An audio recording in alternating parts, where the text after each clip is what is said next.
So if you've ever wanted to visit Chernobyl but you didn't want to be exposed to the radiation, you were previously out of luck, but not anymore. Now you can play S.T.A.L.K.E.R Shadow of Chernobyl, the long awaited first-person survival game from THQ and Ukraine's GSC Game World.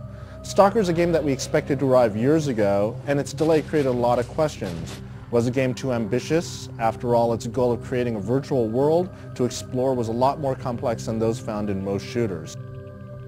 In S.T.A.L.K.E.R, you play as the Marked One, a heavily armed scavenger suffering from amnesia who was one day found in the exclusion zone around Chernobyl, the infamous nuclear power plant that exploded in 1986, spewing radiation around the world and making the area around the plant a radioactive hotspot. Your job in the game is to find out who you are and what's going on in the heart of the zone, which, in the game's fiction, is a hotbed of all sorts of mutant and paranormal activity.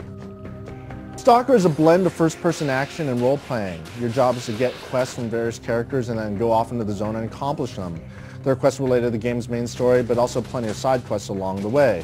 At your disposal will be a wide array of military firearms, such as assault rifles and pistols. S.T.A.L.K.E.R has one of the best ballistics modeling seen in a game, as the act of firing a gun feels realistic. Trajectory matters, gravity actually pulls bullets downward the further they go, so mastering your firearms requires a combination of skill and experience. You'll battle a wide array of foes in the game, some human, others not quite. There are all sorts of human opponents ranging from military to rival scavengers. Then there are mutated creatures such as the creepy dudes who crawl around on the ground and lunge at you in the darkness. At the same time, you'll explore a world that's incredibly rich with detail. There are rusting factories full of bad guys, underground facilities full of danger, and mysterious ghost towns. And of course, the infamous power plant itself. The graphics engine in S.T.A.L.K.E.R is rather dated at this point, a result of it being so delayed, but what it lacks in high-end visuals, it more than makes up for an incredible amount of detail. It's easy to stop for a moment and just soak in the sight. Another great thing about the game is the lighting. Outside it's incredibly atmospheric, while inside it's very realistic, especially when you pull out a flashlight and watch how it draws shadows all over the environment. The combination of combat, exploration, and horror is just extremely well done in S.T.A.L.K.E.R, and you feel like you're exploring an amazingly well thought out world.